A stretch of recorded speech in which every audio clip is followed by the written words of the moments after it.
Life is too short to waste our time on people who don't respect, appreciate, and value us. Too much of the time, we are blinded by our own pursuits of people to like us, people who don't even matter. Even if we cannot change all the people around us, we can change the people we choose to be around. So many people walk around with a meaningless life.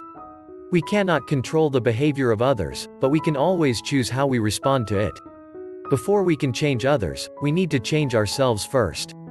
Stepping onto a brand new path is difficult, but not tougher than remaining in a situation. Happiness depends on our mindset and attitude. We all make mistakes, so just put it behind us. We should regret our mistakes and learn from them, but never carry them forward into the future with us. Change cannot be forced upon people. But behaviors and cultures can be shaped and guided. For example, when others try to influence our decisions, we don't just go along, we push back against the persuasive attempt. We avoid doing what is suggested because we don't want to feel like other people is controlling us.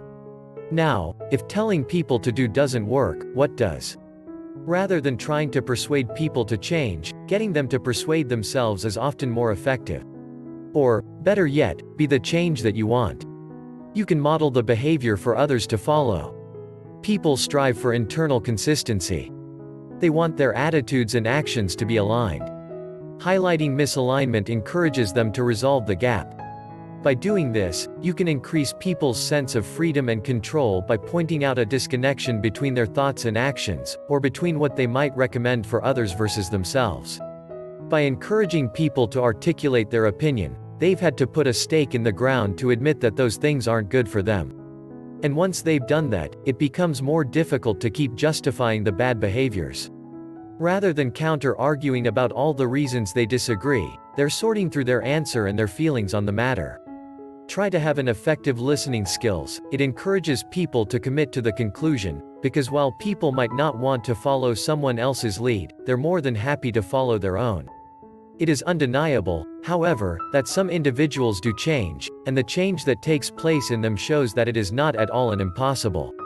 However, both the will and the way are necessary for successful behavior change.